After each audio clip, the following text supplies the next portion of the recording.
Hi, Doc. And, and thank you, Marielle, for the presentation. And my name is Niels Bastrup, and thank you for inviting me for this very exciting forum.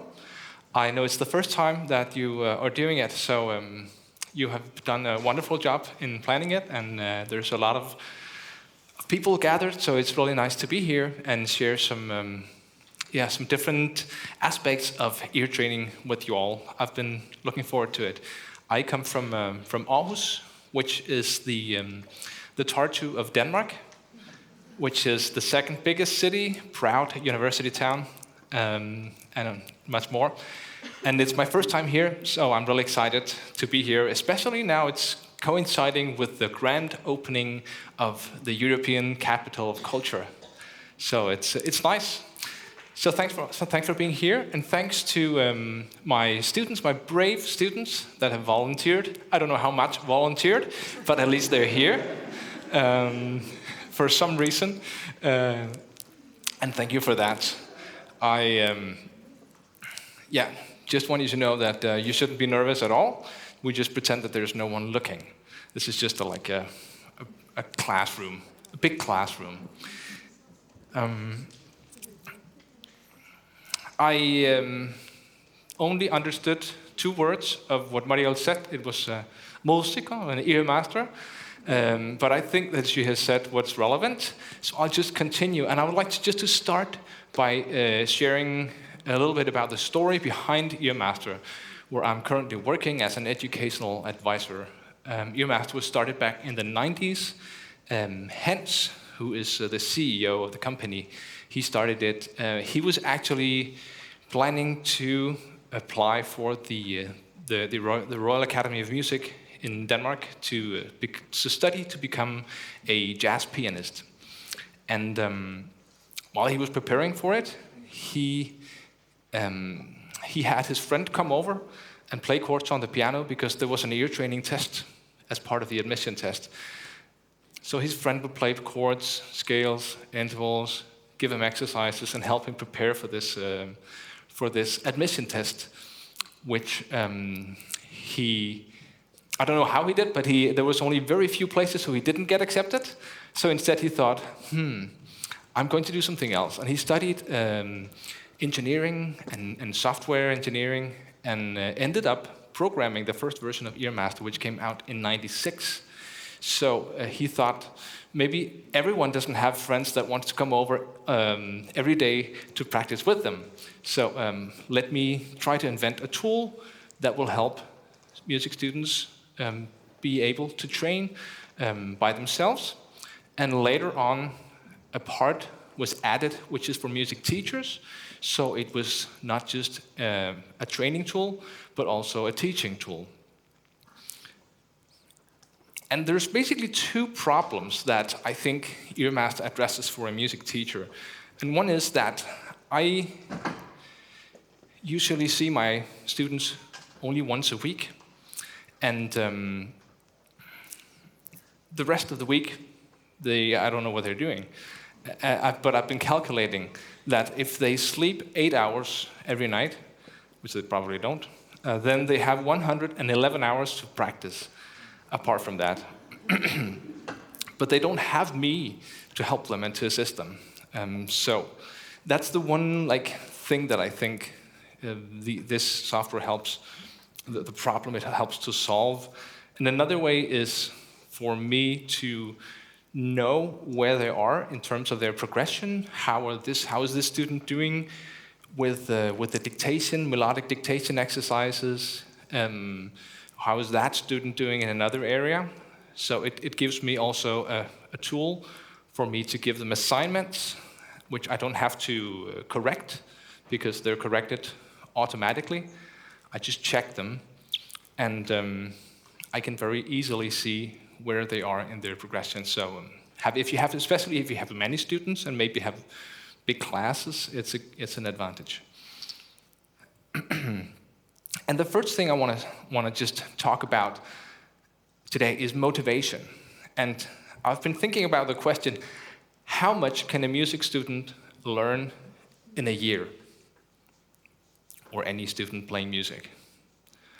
And the answer, of course, was an impossible question. How do you answer it? But it depends on the talent of the pupil or the student, and especially on the motivation. If they're very eager to learn, to put a lot of effort and time into it, they can learn so much in just 1 year. But if they're not motivated, they can learn hardly nothing.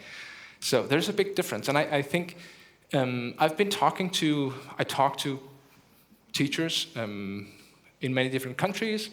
I've been interviewing them, and from my own experience, I think there are at least 3 things that are important if you want your students to be motivated. And that is that your teaching and your learning and their learning experience must be relevant. Most of our students are majoring in another instrument or playing another instrument. They're not first of all studying ear training.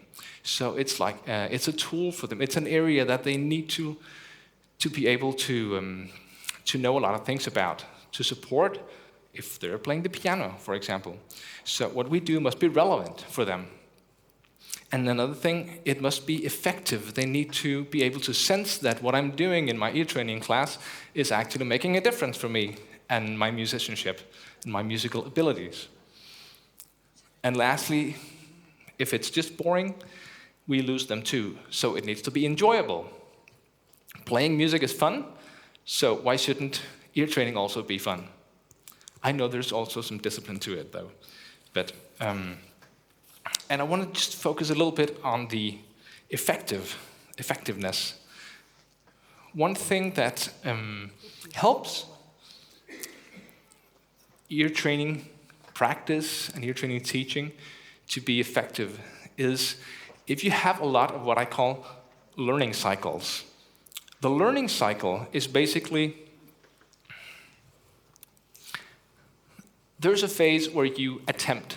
If you're a student, you come to class and you attempt to play a piano sonata, or you attempt to sing your scales, or analyze by ear chord progressions. And the teacher is there to say, "Oh, it was really good.